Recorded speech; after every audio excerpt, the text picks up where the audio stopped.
وَلَقَدْ يَسَّرْنَا الْقُرْآنَ لِلذِّكْرِ فَهَلْ مِن مُّدَّكِرٍ۔ اور ہم نے قرآن کو سمجھنے کے لیے آسان کر دیا، تو کوئی ہے جو سوچے سمجھے۔ صوت القرآن، قرآن کی آواز۔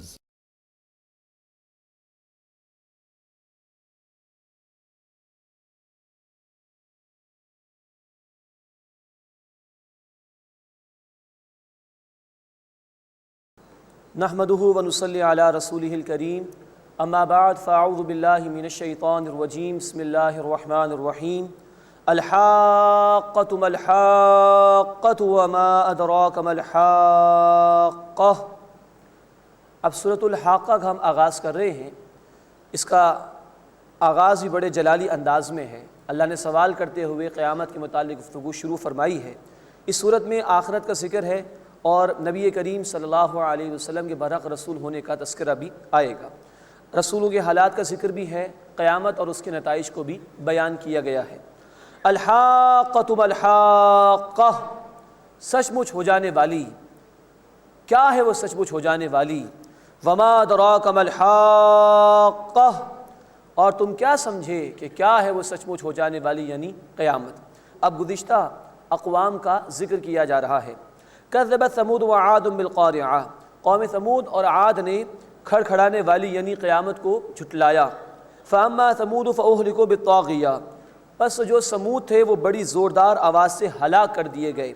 واما عاد فاہلکوا بريح صرصر عاتیہ، اور جو قوم عاد تھے وہ ہلاک کیے گئے سخت تیز آندھی سے جو کہ حد سے بڑی ہوئی تھی۔ سخرها علیہم 7 لیال و8 ایام حسوما، اللہ نے اس آندھی کو ان پر لگاتار 7 رات اور 8 دن مسلط فرما دیا۔ فَتَرَى الْقَوْمَ فِيهَا صَرْعًا، تو اس قوم کو اس پر تم یوں دیکھو گے گرے ہوئے، كَأَنَّهُمْ أَعْجَازُ نَخْلٍ خَاوِيَةٍ، گویا وہ کھجور کے کھوکھلے تنے ہیں۔ فَهَلْ تَرَى لَهُم مِّن بَاقِيَةٍ، تو کیا تم ان میں سے کوئی باقی دیکھتے ہو؟ اس طرح اللہ نے ہلاک کیا کہ ایک بھی ان میں سے باقی نہیں بچا۔ وَجَاءَ فِرْعَوْنُ وَمَنْ قَبْلَهُ، اور فرعون آیا اور اس سے پہلے کے لوگ، والمؤتفقات بالخاطئہ، اور الٹی ہوئی بستیوں والے بھی گناہوں کے ساتھ یعنی قوم لوط، یہ سب گناہ گار ہوئے۔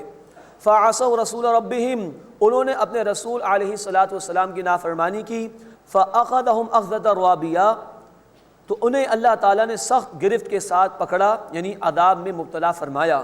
انا لما طغى الماء وحملناكم في الجاریہ، اب قوم نوح کا ذکر ہے۔ بے شک جب پانی طغیانی پر آیا تو ہم نے تمہیں کشتی میں سوار کیا۔ لنجعلها لکم تذکرہ، تاکہ ہم اسے تمہارے لیے ایک نصیحت بنائیں۔ وتعیها اذن واعیہ، اور یاد رکھنے والا کان اسے یاد رکھے، یعنی بعد میں لوگ یہ تذکرہ سنیں تو ان کو عبرت حاصل ہو کہ نافرمان اس طرح ہلاک کیے جاتے ہیں۔ فَإِذَا نُفِخَ فِي الصُّورِ نَفْخَةٌ وَاحِدَةٌ، بس جب پھونک ماری جائے گی سور میں ایک ہی مرتبہ۔ وَحُمِلَتِ الْأَرْضُ وَالْجِبَالُ فَدُكَّتَا دَكَّةً وَاحِدَةً، اور زمین اٹھائی جائے گی اور پہاڑ بھی، بس وہ یکدم ریزہ ریزہ کر دیے جائیں گے۔ فَيَوْمَئِذٍ وَقَعَتِ الْوَاقِعَةُ، پس اس دن واقع ہو جانے والی واقع ہو جائے گی یعنی قیامت۔ وَانشَقَّتِ السَّمَاءُ فَهِيَ يَوْمَئِذٍ وَاهِيَةٌ، اور آسمان پھٹ جائے گا تو وہ اس دن بالکل کمزور ہوگا۔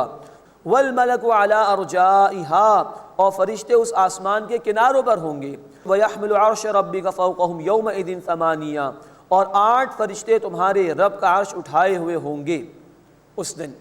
اب یہ متشابہات میں سے اللہ کا عرش، وہ متشابہات میں سے یہ فرشتوں کی کیفیت کیا ہے یہ بھی اللہ ہی کے علم میں ہے۔ یومئذ تعرضون لا تخفی منکم خافیہ، جس دن تو پیش کیے جاؤ گے تو تمہاری کوئی چھپی ہوئی چیز بھی پوشیدہ نہیں رہے گی، ایک ایک بات واضح کر دی جائے گی۔ اب وہاں کے نتائج کا بیان ہے۔ فَأَمَّا مَنْ أُوتِيَ كِتَابَهُ بِيَمِينِهِ، بس جس کو اس کا اعمال نامہ اس کے دائیں ہاتھ میں دیا جائے گا۔ فَيَقُولُ هَاؤُمُ اقْرَءُوا كِتَابِيَهْ، تو وہ دوسروں سے کہے گا لو پڑھ لو میرا اعمال نامہ۔ إِنِّي ظَنَنْتُ أَنِّي مُلَاقٍ حِسَابِيَهْ، بے شک میں یقین رکھتا تھا کہ میرا حساب میرے سامنے آئے گا، میں نے تیاری کی تھی۔ فَهُوَ فِي عِيشَةٍ رَاضِيَةٍ، بس وہ پسندیدہ زندگی میں ہوگا۔ فِي جَنَّةٍ عَالِيَةٍ، عالی مقام جنت میں۔ بلند محلات وہاں پر ہوں گے، قطوفہا دانیہ، جن کے میوے قریب ہوں گے یعنی جھکے ہوئے ہوں گے، ان کو لینا آسان ہوگا۔ کلوا واشربوا ہنیئا بما اسلفتم فی الایام الخالیہ، تم مزے سے کھاؤ اور پیو اس کے بدلے جو تم نے گزرے ہوئے ایام میں اعمال کیے، دنیا میں محنت تم نے کی، اس کے بدلے آج یہ نعمتیں تمہارے لیے ہیں۔ اس کے برعکس دوسرا انجام، وَأَمَّا مَنْ أُوتِيَ كِتَابَهُ بِشِمَالِهِ، اور جس کو اس کا اعمال نامہ اس کے بائیں ہاتھ میں دیا گیا، فَيَقُولُ يَا لَيْتَنِي لَمْ أُوتَ كِتَابِهَا، تو کہے گا اے کاش میرا اعمال نامہ مجھے نہ دیا جاتا، وَلَمْ أَدْرِ مَا حِسَابِهَا، اور میں نہیں جانتا کہ میرا حساب کیا ہے، مراد ہے کہ کاش مجھے معلوم نہ ہوتا، میرا حساب مجھ سے نہ لیا جاتا۔ یا لیتہا کانت القاضیہ، اے کاش موت ہی قصہ چکا دینے والی ہوتی۔ ما اغنی عنی مالیہ، میرا مال میرے کام نہ آیا۔ ہلک عنی سلطانیہ، میری بادشاہت میرا اقتدار مجھ سے جاتا رہا۔ اب بڑے سخت الفاظ ہیں مجرمین کے لیے۔ خذوہ فغلوہ، فرشتوں کو حکم ہوگا تم اسے پکڑو اور اسے طوق پہناؤ، ثم الجحیم صلوہ، پھر اسے جہنم میں ڈال دو، ثم فی سلسلۃ ذرعها 70 ذراعا فاسلکوہ، پھر ایک زنجیر میں جس کی پیمائش جس کا طول 70 ہاتھ ہے، بس تم اس کو جکڑ دو۔ انہ کان لا یؤمن باللہ العظیم، بے شک وہ اللہ جو کہ عظمت والا ہے اس پر ایمان نہیں لاتا تھا، حقوق اللہ بھی اس نے پامال کیے۔ ولا یحض علی طعام المسکین، اور دوسروں کو رغبت نہیں دلاتا تھا کہ محتاج کو کھانا کھلائیں، حقوق العباد کو بھی اس نے پامال کیا۔ فلیس لہ اليوم ہاہنا حمیم، بس آج یہاں اس کا کوئی گرم جوش دوست نہیں۔ ولا طعام الا من غسلین، اور دوزخیوں کے پیپ کے سوا کوئی کھانا نہیں۔ لا یاکلہ الا الخاطئون، اسے گناہ گاروں کے سوا کوئی نہیں کھائے گا۔ اللہم اجرنا من النار، اللہم اجرنا من النار، اے اللہ ہمیں آگ کے عذاب سے محفوظ فرما۔ اللہم انا نسألک الجنہ، اے اللہ ہم تجھ سے جنت کا سوال کرتے ہیں۔ اس کے بعد دوسرا رکوع ہے، اس میں اللہ کے رسول صلی اللہ علیہ وسلم کی سیرت کا ذکر ہے اور نتائج بھی بیان کیے گئے ہیں۔ فلا اقسم بما تبصرون، پس میں اس کی قسم کھاتا ہوں جو تم دیکھتے ہو، جو حقیقتیں تمہارے سامنے کھل چکی ہیں، جو تمہارے مشاہدات ہیں۔ وما لا تبصرون، اور جو تم نہیں دیکھتے۔ اللہ کی کائنات بہت وسیع ہے، کئی باتیں ایسی ہیں کثرت کے اعتبار سے جو تم نہیں جانتے، ان سب کی قسم اللہ نے فرمایا کہ میں کھاتا ہوں۔ انہ لقول رسول کریم، بے شک یہ عزت والے رسول کا کلام ہے صلی اللہ علیہ وسلم۔ وما هو بقول شاعر، اور یہ کسی شاعر کا کلام نہیں۔ قلیلا ما تؤمنون، تم بہت کم ایمان لاتے ہو۔ ولا بقول کاہن، اور یہ کسی کاہن کا قول نہیں ہے۔ قلیلا ما تذکرون، بہت کم تم نصیحت حاصل کرتے ہو۔ ان کے اعتراضات کی نفی کی جا رہی ہے۔ تنزیل من رب العالمین، نازل کیا گیا ہے اللہ کی طرف سے جو تمام جہان والوں کا رب ہے۔ وَلَوْ تَقَوَّلَ عَلَيْنَا بَعْدَ الْأَقَاوِيلِ، اور اگر وہ یعنی نبی صلی اللہ علیہ وسلم ہم پر کچھ باتیں بنا لاتے، لَأَخَذْنَا مِنْهُ بِالْيَمِينِ، تو ہم یقیناً ان کا دائیں ہاتھ پکڑ لیتے۔ ثُمَّ لَقَطَعْنَا مِنْهُ الْوَتِينَ، پھر ہم ضرور ان کی رگ گردن کاٹ دیتے۔ فَمَا مِنْكُمْ مِنْ أَحَدٍ عَنْهُ حَاجِزِينَ، سو تم میں سے نہیں ہے کوئی بھی اس سے بچانے والا۔ یہ خطاب تو ہو رہا ہے رسول اکرم صلی اللہ علیہ وسلم سے، لیکن سنایا جا رہا ہے مشرکین مکہ کو۔ یہ کلام برحق ہے، اللہ ہی نے عطا فرمایا، اتنے سخت الفاظ استعمال کر کے انہیں سنایا جا رہا ہے کہ یہ کلام برحق اللہ ہی کی طرف سے ہے اور اس میں کوئی شک نہیں ہے، اور تم عاجز نہیں کر سکتے ہمیں کسی بھی اعتبار سے۔ وَإِنَّهُ لَتَذْكِرَةٌ لِّلْمُتَّقِينَ، اور یقیناً یہ قرآن تقوی اختیار کرنے والوں کے لیے نصیحت ہے۔ وَإِنَّا لَنَعْلَمُ أَنَّ مِنْكُمْ مُكَذِّبِينَ، اور بے شک ہم ضرور جانتے ہیں کہ تم میں کچھ جھٹلانے والے ہیں۔ وَإِنَّهُ لَحَسْرَةٌ عَلَى الْكَافِرِينَ، اور بے شک یہ جھٹلانا کافروں پر حسرت ہے۔ یہ قرآن حسرت بن جائے گا قیامت کے دن۔ مسلم شریف کی روایت ہے، اللہ کے رسول صلی اللہ علیہ وسلم نے فرمایا، القرآن حجت لک او علیک، قیامت کے دن قرآن تمہارے حق میں حجت ہوگا یا تمہارے خلاف ہوگا۔ یہ بیان تو ہے کفار کا، ہمیں جائزہ لینا چاہیے کہ ہم قرآن سے تعلق قائم کر کے اس کو اپنے حق میں حجت بنا رہے ہیں، یا اللہ ہمیں معاف فرمائے ہم نے قرآن کو ترک کر دیا ہے تو یہ ہمارے خلاف حجت ہوگا، ہمارے خلاف شکایت لے کر کھڑا ہو جائے گا۔ اللہ اس انجام سے ہماری حفاظت فرمائے۔ وَإِنَّهُ لَحَقُّ الْيَقِينَ، اور بے شک یہ یقینی حق ہے۔ فَسَبِّحْ بِاسْمِ رَبِّكَ الْعَظِيمِ، بس اے نبی صلی اللہ علیہ وسلم تسبیح کیجئے اپنے عظمت والے رب کے نام کی۔ بسم اللہ الرحمن الرحیم سأل سائل بعذاب واقع۔ سورۃ المعارج کا آغاز ہو رہا ہے۔ اس میں انشاءاللہ ہم دیکھیں گے قیامت کی ہولناکی کو اللہ تعالیٰ نے بیان فرمایا اور عذاب کی وعیدیں بھی سنائی گئی ہیں، اور اہل ایمان کی عمدہ صفات کا بھی بیان انشاءاللہ ہم پڑھیں گے۔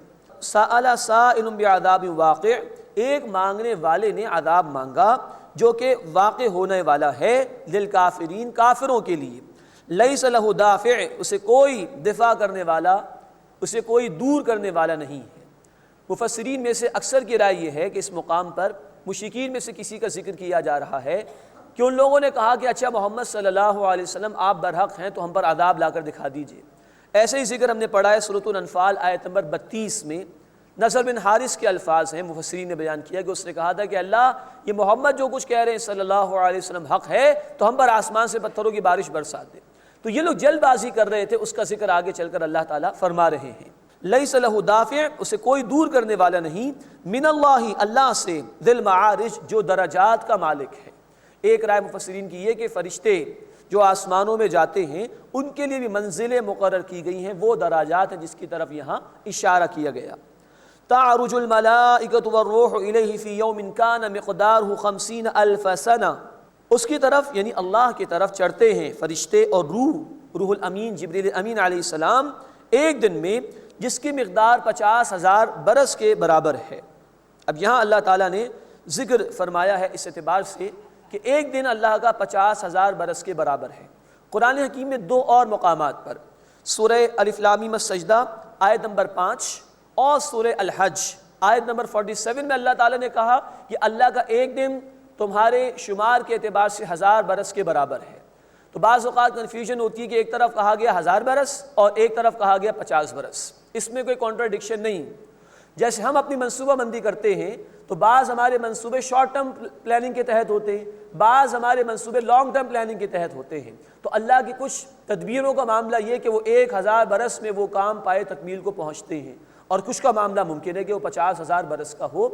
ہاں 50,000 برس کے متعلق ایک رائے یہ ہے کہ یہ قیامت کے دن کا ذکر ہے۔ مسند احمد کی حدیث ہے کہ مجرمین اور نافرمانوں کے لیے قیامت کا دن اتنا بھاری ہوگا گویا کہ 50,000 برس کا معاملہ، اور اہل ایمان کے لیے وہ دن ایسا ہوگا کہ بس اتنا کہ جتنا ایک فرض نماز کی ادائیگی میں وقت لگتا ہے۔ تو یہاں کہا گیا کہ 50,000 برس کے برابر اللہ کا ایک دن ہے کہ جس میں فرشتے چڑھتے ہیں، روح الامین چڑھتے ہیں، اور دنیا والوں کے اعمال اور دیگر باتیں اللہ کے حضور پیش کی جاتی ہیں۔ فاصبر صبرا جمیلا، اے نبی صلی اللہ علیہ وسلم صبر کیجئے خوبصورت صبر۔ انہم یرونہ بعیدا، بے شک وہ اسے یعنی قیامت کو دور دیکھ رہے ہیں، ونراہ قریبا، اور ہم اسے قریب دیکھتے ہیں، بہت قریب ہے قیامت۔ اب اس کی ہولناکی کا ذکر آ رہا ہے۔ یوم تکون السماء کالمہل، جس دن آسمان پگھلے ہوئے تانبے کی طرح ہو جائے گا، یعنی سرخ مائل ہو جائے گا۔ آج بھی جو گیلیکسیز تباہ ہو رہی ہیں کائنات کے اندر، ان کے فوٹوز جو انٹرنیٹ پر بھی اویلیبل ہیں، ان کا کلر بھی بالکل سرخ رنگ کا ہوتا ہے جیسے کہ پھولوں کا ہوتا ہے گلاب کے۔ تو یہاں فرمایا گیا کہ یوم تکون السماء کالمہل، جس دن آسمان پگھلے ہوئے تانبے کی طرح ہو جائے گا، انتہائی سرخ مائل۔ وتکون الجبال کالعہن، اور پہاڑ دھنکی ہوئی رنگین اون کی طرح ہو جائیں گے، بکھیر دیے جائیں گے، اڑتے پھریں گے۔ ولا يسأل حمیم حمیما، اور کوئی گرم جوش دوست کسی دوسرے دوست کو نہیں پوچھے گا۔ یبصرونہم، وہ ایک دوسرے کو دکھا دیے جائیں گے لیکن کوئی کسی کو نہیں پوچھے گا۔ اب اس قیامت کے دن کی ہولناکی کو سماعت فرمائیے۔ یود المجرم لو یفتدی من عذاب یومئذ ببنیہ، مجرم اس دن چاہے گا کہ کاش وہ فدیے میں دے دے اس دن کے عذاب سے چھوٹنے کے لیے اپنے بیٹوں کو، وصاحبتہ واخی، اور اپنی بیوی اور اپنے بھائی کو، وفصیلتہ التی تؤوی، اور اپنے کنبے کو جو اسے پناہ دیا کرتا تھا، ومن فی الارض جمیعا، اور جو کو زمین میں سب کو دے ڈالے، ثم ینجی، پھر یہ سب کچھ اسے بچا لے وہ چاہے گا۔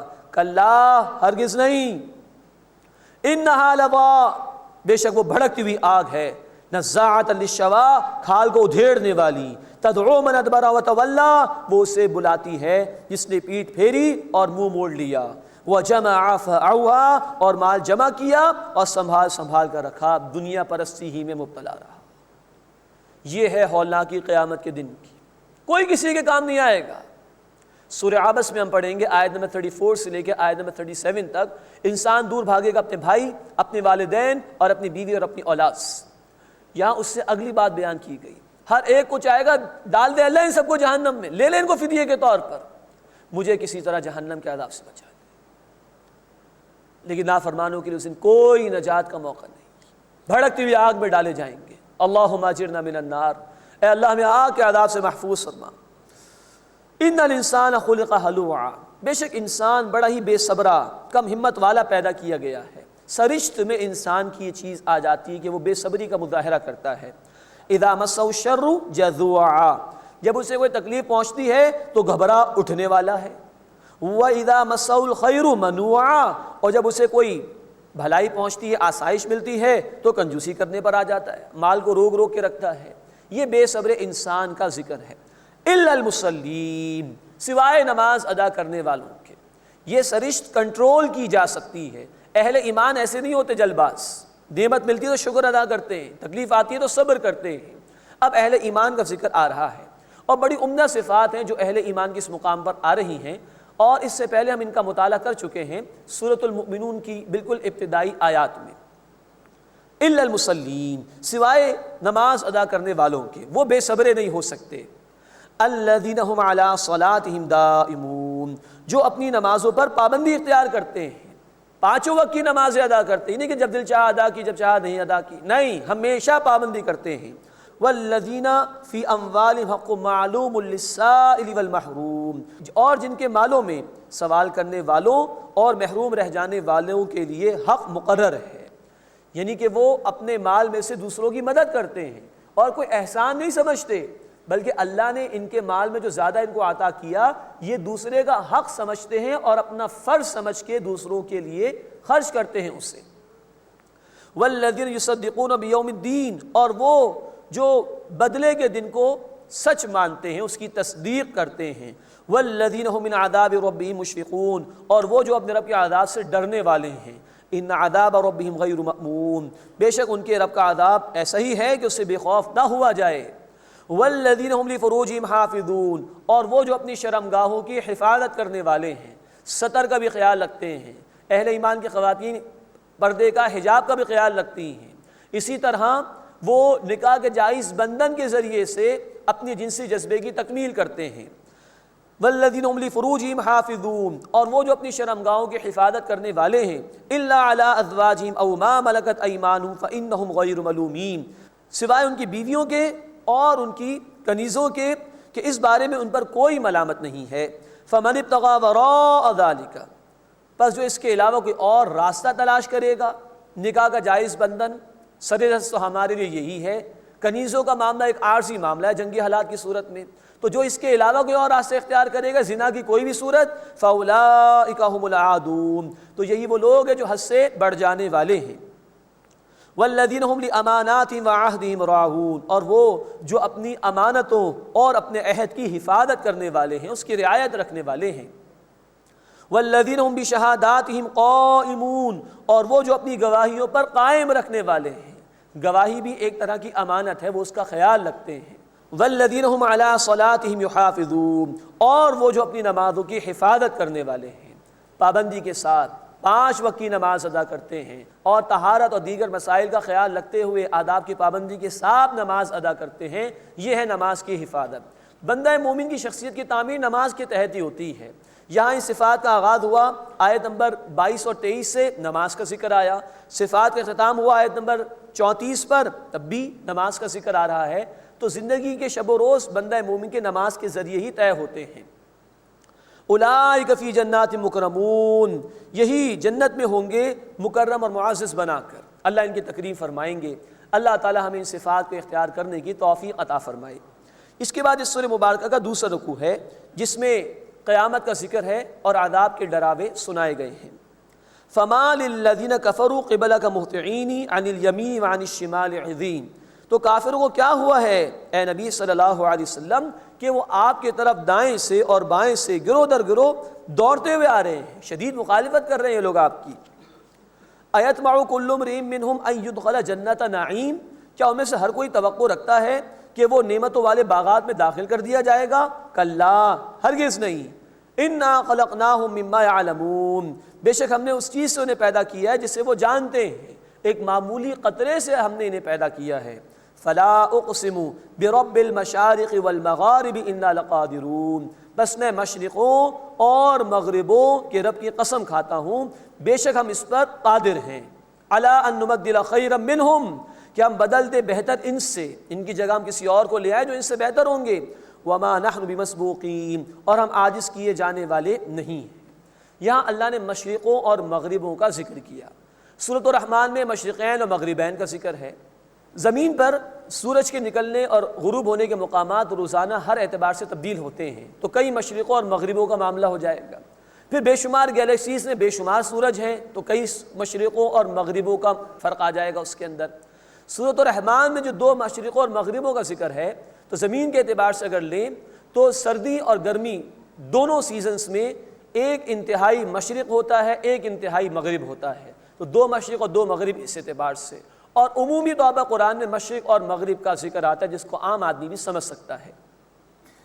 فَذَرْهُمْ يَخُوضُوا وَيَلْعَبُوا حَتَّى يُلَاقُوا يَوْمَهُمُ الَّذِي يُوعَدُونَ، بس اے نبی صلی اللہ علیہ وسلم انہیں چھوڑ دیجئے کہ خرافات میں پڑے رہیں اور وہ کھیلے کودیں یہاں تک کہ وہ اپنے اس دن سے مل لیں جس کا ان سے وعدہ کیا جاتا ہے، یعنی قیامت۔ یہ عارضی ٹھکانہ ہے دنیا، کھیلنے دیجئے ان کو، مسیاں کرنے دیجئے ان کو، لیکن بالآخر لوٹ کر رب کی طرف جائیں گے، قیامت برپا ہوگی۔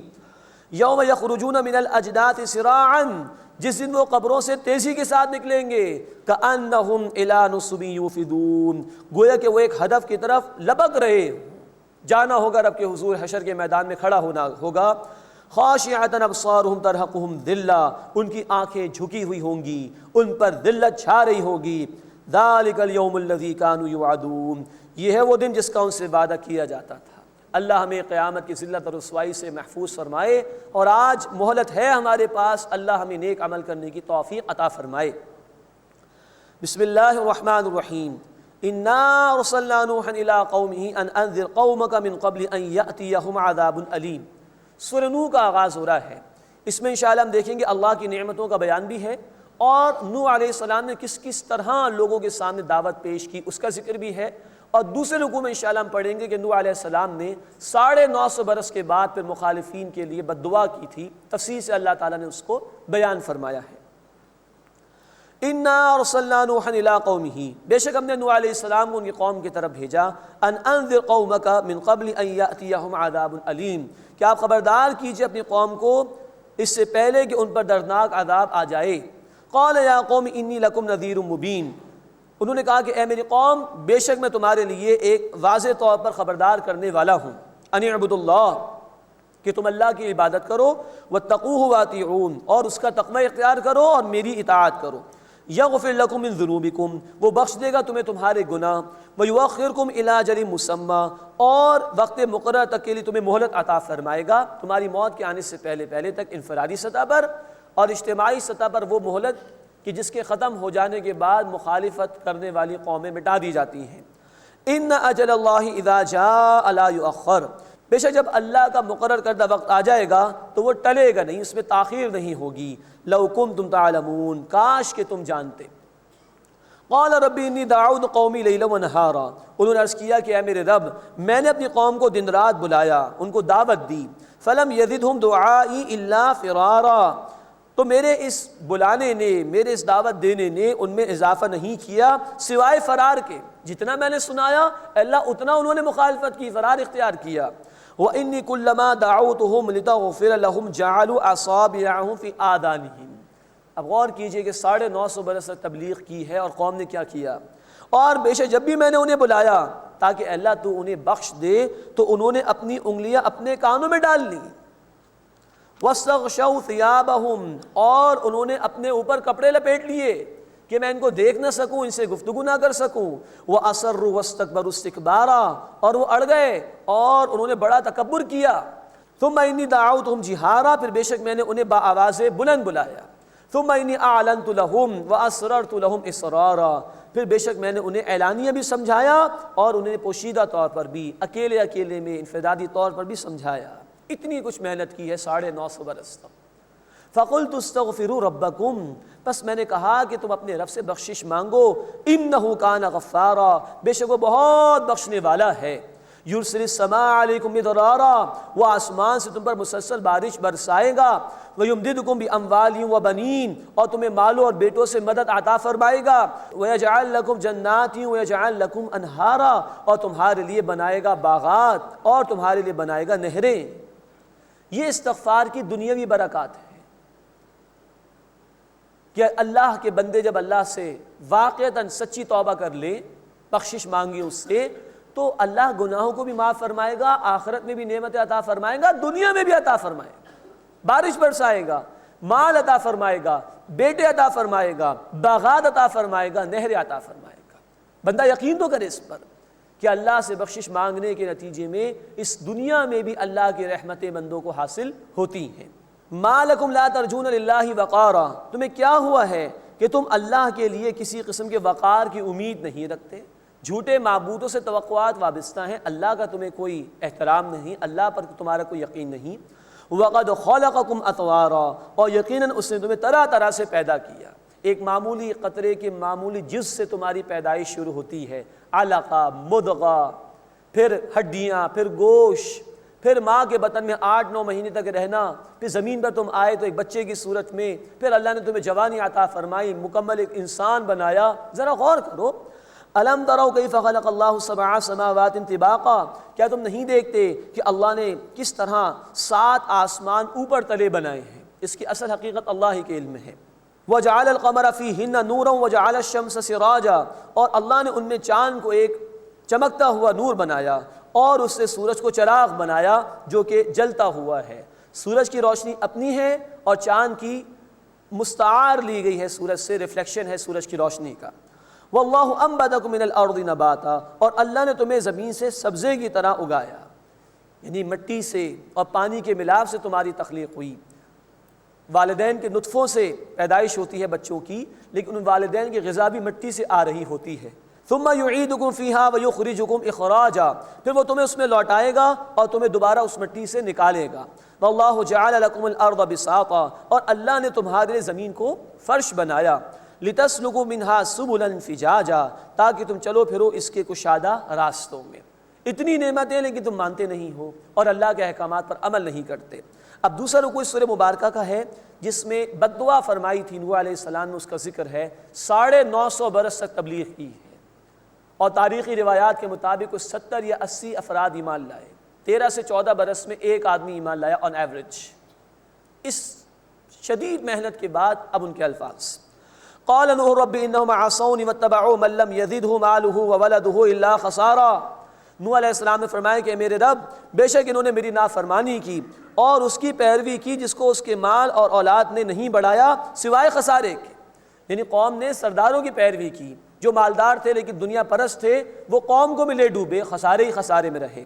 وَمَكَرُوا مَكْرًا كُبَّارًا، اور انہوں نے بڑی بڑی چالیں چلیں۔ وَقَالُوا لَا تَذَرُنَّ آلِهَتَكُمْ وَلَا تَذَرُنَّ وَدًّا وَلَا سُوَاعًا وَلَا يَغُوثَ وَيَعُوقَ وَنَسْرًا، اور انہوں نے کہا کہ تم اپنے معبودوں کو ہرگز نہ چھوڑنا، اور ہرگز نہ چھوڑنا ود اور سواع اور یغوث اور یعوق اور نصر کو۔ بخاری شریف میں حدیث مبارکہ موجود ہے کہ یہ 5 نیک لوگ تھے نوح علیہ السلام کی قوم کے۔ جب ان کا انتقال ہو گیا تو شیطان نے لوگوں کو پٹی پڑھائی، دیکھو کتنے اچھے بزرگ تھے، چلو ان کی مورتیاں بنا کے رکھ لو تاکہ اللہ تعالیٰ جو ہے ان کی یاد تمہارے دلوں میں بسائے رکھے گا۔ انہوں نے مورتیاں بنا لی، بت بنا لیے۔ اس کے بعد اگلی نسل آئی، اسے پوجا پاٹ شروع کر دی اور یوں بت پرستی شروع ہوئی انسانیت کے اندر۔ تو ان 5 نیک لوگوں کا ذکر ہے جن کے بت بنا لیے گئے تھے بعد میں، اور یہ لوگ ان کی پوجا پاٹ کرتے تھے۔ وَقَدْ أَضَلُّوا كَثِيرًا، اور انہوں نے بہت سو کو گمراہ کیا۔ وَلَا تَزِدِ الظَّالِمِينَ إِلَّا ضَلَالًا، اور اے اللہ ظالموں کو مت بڑھا سوائے گمراہی کے۔ اب یہ ہے جو بد دعاؤں کا سلسلہ شروع ہو رہا ہے بیان کے اعتبار سے، اللہ ان کی گمراہی میں اضافہ کر، اب یہ مان کر نہیں دیں گے۔ مِمَّا خَطِيئَاتِهِمْ أُغْرِقُوا فَأُدْخِلُوا نَارًا، اپنی خطاؤں کے سبب وہ غرق کیے گئے، پھر وہ آگ میں داخل کیے گئے۔ فَلَمْ يَجِدُوا لَهُم مِّن دُونِ اللَّهِ أَنصَارًا، تو انہوں نے اپنے لیے اللہ کے مقابلے میں کوئی مددگار نہیں پایا۔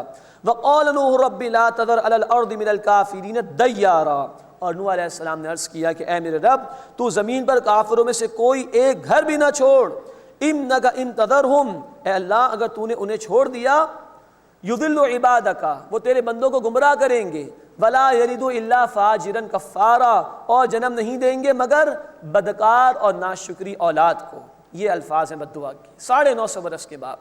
رب اغفر لی، اے میرے رب مجھے بخش دے، ولوالدی، اور میرے والدین کو، ولمن دخل بیتی مؤمنا، اور اسے جو میرے گھر میں ایمان لا کر داخل ہوا، وللمؤمنین والمؤمنات، اور مومن مردوں اور مومن عورتوں کو، ولا تزد الظالمین الا تبارا، اور ظالموں کو نہ بڑھا سوائے ہلاکت اور بربادی کے۔ یہ ہے بد دعا جو نوح علیہ السلام کے قرآن نے بیان کی۔ بسم اللہ الرحمن الرحیم، قل اوحی الی انہ استمع نفر من الجن فقالوا انا سمعنا قرآنا عجبا۔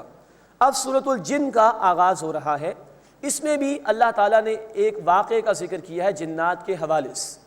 ایک واقعہ ہم نے جنات کا پڑھا تھا سورۃ الاحقاف میں، وہ جنات نیک جنات تھے، موسیٰ علیہ السلام کے ماننے والے تھے، اور وادی نخلا میں انہوں نے قرآن سنا تھا رسول کریم صلی اللہ علیہ وسلم سے، بخاری شریف میں اس کی تفصیل آئی ہے۔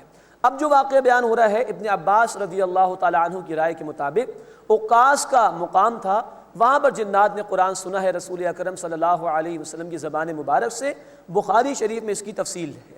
ابتدائی 15 آیات میں ہم دیکھیں گے جنات کی تقریر کو اللہ تعالیٰ نے بیان فرمایا، جو اول مشرک تھے اور پھر اس کے بعد ایمان لے آئے تھے۔ یہ گویا مشرکین مکہ کو بھی سنایا جا رہا ہے کہ دیکھو تم تو انسان ہو کر انکار کر رہے ہو دعوت حق کا، اور اللہ نے جنات کو توفیق عطا فرما دی کہ وہ ایمان قبول کر رہے ہیں۔ قل اوحی الی انہ استمع نفر من الجن، اے نبی صلی اللہ علیہ وسلم فرما دیجئے کہ مجھ پر وحی کی گئی ہے کہ جنات کی ایک جماعت نے اس قرآن کو سنا، فقالوا انا سمعنا قرآنا عجبا، تو ان جنات نے کہا کہ ہم نے ایک عجیب قرآن سنا ہے۔ عربی میں عجیب کے معنی جو متاثر کرنے والا ہو، اثر ڈالنے والا ہو۔ یہدی الی الرشد فآمنا بہ، وہ رہنمائی کرتا ہے ہدایت کی طرف، پس ہم ایمان لے آئے اس پر۔ وَلَن نُشْرِكَ بِرَبِّنَا أَحَدًا، اور ہم اپنے رب کے ساتھ ہرگز کوئی شریک نہیں ٹھہرائیں گے۔ وَأَنَّهُ تَعَالَى جَدُّ رَبِّنَا، اور یہ کہ ہمارے رب کی شان برتر ہے، اعلیٰ ہے۔ مَتَّخَذَ صَاحِبَةً وَلَا وَلَدًا، اس نے نہیں بنایا کسی کو اپنی بیوی اور نہ ہی اولاد۔ وَأَنَّهُ كَانَ يَقُولُ سَفِيهُنَا عَلَى اللَّهِ شَطَطًا، اور یہ کہ ہم میں سے بے وقوف اللہ پر بڑھا چڑھا کر بات کیا کرتے تھے۔ اشارہ ابلیس کی طرف ہے، وہ بھی جنات میں سے تھا، یا پھر یہ کہ دیگر کوئی گروہ ان کے نافرمان لوگوں کا تھا، ان کی طرف اشارہ ہے۔ وَأَنَّا ظَنَنَّا أَن لَّن تَقُولَ الْإِنسُ وَالْجِنُّ عَلَى اللَّهِ كَذِبًا، اور ہم نے یہ گمان کیا تھا کہ ہرگز انسان اور جنات اللہ پر جھوٹ نہیں کہیں گے۔ لیکن اب ہم قرآن سن رہے ہیں تو ہمیں معلومات ہو رہی ہیں کہ ایسا ہوا ہے کہ لوگوں نے اللہ پر بھی جھوٹ باندھا ہے، ورنہ یہ کہتے ہیں کہ ہمیں اس کا علم نہیں تھا کہ اللہ پر کوئی جھوٹ باندھے گا انسانوں میں سے جنات میں سے۔ وَأَنَّهُ كَانَ رِجَالٌ مِّنَ الْإِنسِ يَعُوذُونَ بِرِجَالٍ مِّنَ الْجِنِّ فَزَادُوهُمْ رَهَقًا، اور یہ کہ انسانوں میں سے کچھ آدمی جنات کے لوگوں سے پناہ لیتے تھے اور انہوں نے جنات کو تکبر میں اور بڑھا دیا۔ یہ عرب کے مشرکین کا طرز عمل تھا کہ سفر میں جاتے تھے تو کسی وادی میں پناہ لیتے تھے، وہاں ٹھہرتے تھے تو کہتے تھے بھائی اس وادی کے جن کی پناہ ہم لیتے ہیں۔ یہ ان کے یہاں خرافات تھی، جن بڑے خوش ہو جایا کرتے تھے، لو بھائی ہم سے پناہ مانگ رہے ہیں۔ تو یہ جنات ان جنات کا ذکر کر رہے ہیں کہ جن سے انسان پناہ طلب کرتے تھے، مشرکین میں سے ان جنات میں تکبر آ جاتا تھا، جن کو کہ پکارا جاتا تھا۔ وَأَنَّهُمْ ظَنُّوا كَمَا ظَنَنْتُمْ أَن لَّن يَبْعَثَ اللَّهُ أَحَدًا، اور انہوں نے گمان کیا جیسے تم نے گمان کیا تھا کہ ہرگز اللہ تعالیٰ کسی کو رسول بنا کر نہیں بھیجے گا۔ وَأَنَّا لَمَسْنَا السَّمَاءَ فَوَجَدْنَاهَا مُلْيَتْ حَرَسًا شَدِيدًا وَشُهُبًا، اور یہ کہ ہم نے آسمان کو ٹٹول کر دیکھا تو ہم نے اسے سخت پہرے داروں اور شعلوں سے بھرا ہوا پایا۔ وحی کے نزول کے موقع پر آسمان کی اللہ تعالیٰ حفاظت فرماتے تھے، جو جنات اوپر سے کچھ لینے کی یا حاصل کرنے کی کوشش کرتے تھے ان کو انگاروں کی طرح ستارے مارے جاتے تھے، اس کی طرف اشارہ ہے۔ وَأَنَّا كُنَّا نَقْعُدُ مِنْهَا مَقَاعِدَ لِلسَّمْعِ، اور یہ کہ ہم اس کے ٹھکانوں میں سننے کے لیے بیٹھا کرتے تھے۔ فَمَن يَسْتَمِعِ الْآنَ يَجِدْ لَهُ شِهَابًا رَّصَدًا، پس جو اب اسے سننا چاہتا ہے وہ وہاں گھات لگایا ہوا شعلہ پاتا ہے، مارا جاتا ہے اس کو۔ وَأَنَّا لَا نَدْرِي أَشَرٌ أُرِيدَ بِمَنْ فِي الْأَرْضِ أَمْ أَرَادَ بِهِمْ رَبُّهُمْ رَشَدًا، اور ہم نہیں جانتے کہ جو زمین میں ہیں آیا ان کے ساتھ کسی برائی کا، کسی عذاب کا ارادہ کیا گیا ہے یا ان سے اللہ تعالیٰ نے ہدایت کا ارادہ فرمایا ہے۔ کیونکہ ان جنات کو معلوم ہو گیا کہ اب اللہ نے وحی نازل فرما دی تو وحی کا نزول اور رسول کا بھیجا جانا زمین والوں کے لیے بڑا نازک مرحلہ ہوتا ہے۔ جو قبول کرتے ہیں ان کے لیے بشارات رحمتیں ہیں، اور جو انکار کریں گے ان کے لیے عذاب ہے۔ تو جنات کو بھی اس کا احساس ہو گیا کہ وحی تو نازل ہو گئی، لیکن کہہ رہے کہ ہمیں نہیں معلوم کہ اب زمین والوں کے ساتھ کوئی عذاب کا معاملہ کیا جائے گا یا اللہ کچھ لوگوں کو ہدایت دے گا۔ وَأَنَّا مِنَّا الصَّالِحُونَ وَمِنَّا دُونَ ذَلِكَ، اور یہ کہ ہم میں سے کچھ نیکوکار بھی ہیں اور ہم میں سے کچھ اس کے علاوہ ہیں، یعنی مجرم ہیں۔ كُنَّا طَرَائِقَ قِدَدًا، ہم مختلف راہوں پر ہیں۔ وَأَنَّا ظَنَنَّا أَن لَّن نُعْجِزَ اللَّهَ فِي الْأَرْضِ، اور یہ کہ ہم گمان کرتے ہیں کہ ہم اللہ تعالیٰ کو عاجز نہیں کر سکیں گے زمین میں۔ وَلَن نُعْجِزَهُ هَرَبًا، اور ہم اس کو ہرگز بھاگ کر ہرا نہیں سکیں گے۔ مراد ہے کہ ہم کلیتاً اللہ کے اختیار میں ہیں اور ہماری پکڑ اللہ ضرور فرمائے گا۔ یہ بات ہم پڑھ چکے ہیں سورۃ الذاریات آیت نمبر 56 میں کہ دو ہی مخلوقات ہیں جن کو ذمہ دار بنا کر اللہ نے پیدا کیا، انسان اور جنات۔ ان دونوں کو اللہ تعالیٰ نے اپنی عبادت کے لیے پیدا فرمایا ہے۔ وَأَنَّا لَمَّا سَمِعْنَا الْهُدَىٰ آمَنَّا بِهِ، اور یہ کہ ہم نے ہدایت سنی تو ہم اس پر ایمان لے آئے۔ فَمَن يُؤْمِن بِرَبِّهِ فَلَا يَخَافُ بَخْسًا وَلَا رَهَقًا، تو جو اپنے رب پر ایمان لائے تو اسے نہ کسی نقصان کا خوف ہوگا اور نہ ہی کسی ظلم یعنی بے انصافی کا۔ وَأَنَّا مِنَّا الْمُسْلِمُونَ وَمِنَّا الْقَاسِطُونَ، اور یہ کہ ہم میں سے کچھ مسلمان ہیں، فرمانبردار ہیں، اور ہم میں سے کچھ گناہگار بھی ہیں، نافرمان ہیں۔ فَمَنْ أَسْلَمَ فَأُولَٰئِكَ تَحَرَّوْا رَشَدًا، بس جو اسلام لے آیا، فرمانبرداری جس نے اختیار کر لی تو وہی ہیں جنہوں نے بھلائی کا ارادہ کر لیا۔ وَأَمَّا الْقَاسِطُونَ، اور رہے گناہگار، فَكَانُوا لِجَهَنَّمَ حَطَبًا، تو وہ جہنم کا ایندھن بنیں گے۔ یہاں آ کر جنات کی تقریر مکمل ہو چکی۔ اس کے بعد اب اللہ تعالیٰ کا خطاب ہوگا اور کچھ مشرکین مکہ کے حوالے سے بھی گفتگو آئے گی۔ وَأَن لَّوِ اسْتَقَامُوا عَلَى الطَّرِيقَةِ لَأَسْقَيْنَاهُم مَّاءً غَدَقًا، اور اگر وہ قائم رہتے سیدھے راستے پر تو ہم انہیں مسلسل پانی پلاتے۔ یہ مشرکین مکہ کے لیے کہا جا رہا ہے۔ لِنَفْتِنَهُمْ فِيهِ، تاکہ ہم انہیں اس میں آزمائیں۔ جو کچھ بھی اللہ عطا فرما رہا ہے نعمتوں میں سے، یہ سب کچھ آزمائش کے طور پر ہے۔ وَمَن يُعْرِضْ عَن ذِكْرِ رَبِّهِ يَسْلُكْهُ عَذَابًا صَعَدًا، اور جو اپنے رب کے ذکر سے روگردانی کرے گا، اعراض کرے گا، تو وہ اللہ اسے چڑھتے ہوئے عذاب میں داخل کرے گا۔ یعنی یہ قرآن اللہ کا ذکر، جو اسے منہ موڑے گا اللہ سخت مشکلات میں اس کو دوچار کرے گا، دنیا میں بھی اور آخرت میں بھی۔ چنانچہ ہم پڑھ چکے ہیں سورہ طٰہٰ آیت نمبر 124 سے لے کے 126 تک۔ جو قرآن سے اعراض کرے گا، منہ موڑ لے گا، دنیا میں اللہ اس کی زندگی کو تنگ فرما دیں گے اور آخرت میں اللہ اس کو اندھا کھڑا کریں گے۔ وہ کہے گا اللہ میری آنکھیں تھی، مجھے اندھا کیوں کھڑا کیا؟ اللہ فرمائیں گے تو نے قرآن کو نظر انداز کیا تھا، اسی طرح آج تجھے بھی میری رحمت سے دور کر دیا جائے گا۔ اللہ اس انجام بس سے ہماری حفاظت فرمائے۔ وَأَنَّ الْمَسَاجِدَ لِلَّهِ فَلَا تَدْعُوا مَعَ اللَّهِ أَحَدًا، اور یہ کہ مساجد اللہ کے لیے ہیں تو تم اللہ کے ساتھ کسی اور کو نہ پکارو۔ پکارنا صرف اللہ کو ہے۔ سورہ المؤمن آیت نمبر 60، ادعونی استجب لکم، مجھ سے مانگو میں تمہیں عطا کروں گا۔ جامع ترمذی کی حدیث، اللہ کے رسول صلی اللہ علیہ وسلم نے فرمایا جوتے کا تسمہ بھی مانگنا ہے تو اللہ سے مانگو، اس کے ساتھ کسی اور کو نہ پکارو۔ وَأَنَّهُ لَمَّا قَامَ عَبْدُ اللَّهِ يَدْعُوهُ كَادُوا يَكُونُونَ عَلَيْهِ لِبَدًا، اور یہ کہ جب کھڑا ہوا اللہ کا ایک بندہ کہ وہ اللہ کو پکارے، یعنی نبی صلی اللہ علیہ وسلم وہ اللہ کو پکارتے ہیں، تو قریب تھا کہ کفار ان پر ٹوٹ پڑنے کو تیار ہو جائیں۔ یہ شدید مخالفتیں کر رہے ہیں۔ آپ صلی اللہ علیہ وسلم بیت اللہ کے نزدیک نماز ادا کرتے تھے، یہ آپ کے راستے میں کانٹے بچھایا کرتے تھے، آپ کے جسم اطہر پر اونٹ کی گندگی لا کے ڈال دیا کرتے تھے، اس کی طرف قرآن اشارہ کر رہا ہے۔ اب اس کے بعد اس سورہ مبارکہ کے دوسرے رکوع میں رسالت کے حوالے سے گفتگو ہے اور قیامت کا بھی بیان ہے۔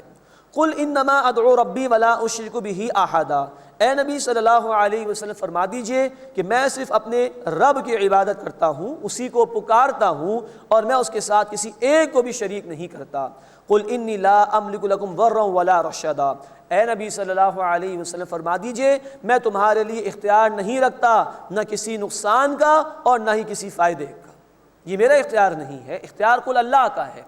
قل انی لن یجیرنی من اللہ احد، اے نبی صلی اللہ علیہ وسلم فرما دیجئے مجھے ہرگز پناہ نہیں دے گا کوئی بھی اللہ کے مقابلے میں، وَلَنْ أَجِدَ مِن دُونِهِ مُلْتَحَدًا، اور میں اس کے سوا کہیں بھی جائے پناہ نہیں پاؤں گا۔ اصل پناہ تو اللہ کی ہے، میں خود اس کا محتاج ہوں۔ إِلَّا بَلَاغًا مِّنَ اللَّهِ وَرِسَالَاتِهِ، مگر یہ کہ اللہ کی طرف سے بات اور پیغام کو پہنچا دینا، یہ میں کام کروں تو مجھے پناہ مل جائے گی اللہ کی۔ اس میں ہمارے لیے بھی ہدایت کا سامان۔ سورۃ الکہف آیت نمبر 27 میں اللہ نے بیان فرمایا وَلَن تَجِدَ مِن دُونِهِ مُلْتَحَدًا، اے نبی صلی اللہ علیہ وسلم اس قرآن کے سوا کہیں بھی پناہ نہیں ملے گی۔ پناہ اصلاً اللہ کی ہے، نہ کہیں جہاں میں اما ملی، جو اما ملی تو کہاں ملی، میرے جرم خانہ خراب کو تیرے عفو بندہ نواز میں۔ پناہ اصلاً اللہ کی ہے، لیکن اس کے حصول کا ذریعہ اللہ کی کتاب، تو اللہ کے رسول سے کہلوایا گیا کہ اللہ کی طرف سے بات اور پیغام کا پہنچا دینا، یہ کام میں کروں تو مجھے اللہ کی پناہ مل جائے گی۔ اور سورہ کہف آیت 27 میں کہا گیا قرآن کے سوا کہیں پناہ نہیں ملے گی۔ آج ہمیں بھی پناہ کی ضرورت ہے، اس قرآن کے ذریعے سے اللہ کی پناہ ملے گی۔ اللہ ہمیں اسے تھامنے اور اس کے تقاضوں پر عمل کرنے کی توفیق عطا فرمائے۔ وَمَن يَعْصِ اللَّهَ وَرَسُولَهُ، اور جو نافرمانی کرے گا اللہ تعالیٰ اور اس کے رسول صلی اللہ علیہ وسلم کی، فَإِنَّ لَهُ نَارَ جَهَنَّمْ، تو بے شک اس کے لیے جہنم کی آگ ہے، خالدین فیہا ابدا، وہ ان میں ہمیشہ ہمیشہ رہیں گے۔ حَتَّى إِذَا رَأَوْا مَا يُوعَدُونَ فَسَيَعْلَمُونَ مَنْ أَضْعَفُ نَاصِرًا وَأَقَلُّ عَدَدًا، یہاں تک کہ جب وہ دیکھیں گے جو انہیں وعدہ دیا جاتا ہے تو وہ عنقریب جان لیں گے کہ کس کا مددگار کمزور تر ہے اور تعداد میں بھی کم تر ہے۔ قُلْ إِنْ أَدْرِي أَقَرِيبٌ مَا تُوعَدُونَ أَمْ يَجْعَلُ لَهُ رَبِّي أَمَدًا، اے نبی صلی اللہ علیہ وسلم فرما دیجئے میں نہیں جانتا کہ آیا وہ جو تمہیں وعدہ دیا جاتا ہے قریب ہے یا اس کے لیے میرے رب نے کوئی مدت مقرر کر رکھی ہے۔ وہ قیامت آئے گی ضرور، لیکن اس کا اصل علم میرے رب کے علم میں ہے۔ عالم الغیب فلا یظہر علی غیبہ احدا، وہ اللہ غیب کا جاننے والا ہے اور اپنے غیب پر کسی کو مطلع نہیں فرماتا۔ الا من ارتضی من رسول، سوائے اس کے جسے وہ پسند فرماتا ہے رسولوں میں سے۔ کل غیب اللہ کے پاس، ہاں اللہ نے اپنے رسولوں میں سے جتنوں کو چاہا اس میں سے عطا فرمایا۔ علم اللہ کا کل اس کے پاس، رسولوں میں سے جس کو چاہا عطا فرمایا، اور یقیناً سب سے بڑھ کر اللہ نے عطا فرمایا محمد کریم صلی اللہ علیہ وسلم کو، لیکن یہ اللہ کی عطا ہے۔ الا من ارتضی من رسول، سوائے اس کے کہ جس کو وہ پسند فرماتا ہے رسولوں میں سے، فإنہ یسلک من بین یدیہ ومن خلفہ رصدا، تو بے شک وہ اللہ اس کے آگے اور اس کے پیچھے محافظ فرشتوں کو چلا دیتا ہے، یعنی وحی کی حفاظت کا اہتمام کیا جاتا ہے اللہ تعالیٰ کی طرف سے۔ لیعلم، تاکہ اللہ ظاہر فرما دے، ان قد ابلغوا رسالات ربہم، کہ بے شک انہوں نے پہنچا دیے ہیں اپنے رب کے پیغام، کہ فرشتوں نے بھی پیغام پہنچا دیا رسولوں کو اور رسولوں نے بھی پیغام پہنچا دیا لوگوں کو۔ وَأَحَاطَ بِمَا لَدَيْهِمْ، اور اللہ نے احاطہ کیا ہوا ہے جو کچھ ان کے پاس ہے۔ وَأَحْصَىٰ كُلَّ شَيْءٍ عَدَدًا، اور اللہ نے ہر شے کو گنتی میں شمار کر رکھا ہے۔ ہر بات اللہ کے علم میں ہے، فرشتے کیا لے کر جا رہے ہیں، رسولوں کو کیا عطا کیا جا رہا ہے، لوگوں تک کیا پہنچ رہا ہے، لوگوں کا ایٹیٹیوڈ کیا ہے، لوگوں کے اعمال کیا ہیں، سب کچھ اللہ کے علم میں ہے۔ اللہ ہمیں نیک اعمال کرنے اور برائیوں سے بچنے کی توفیق عطا فرمائے، آمین یا رب العالمین۔ وآخر دعوانا الحمد للہ رب العالمین۔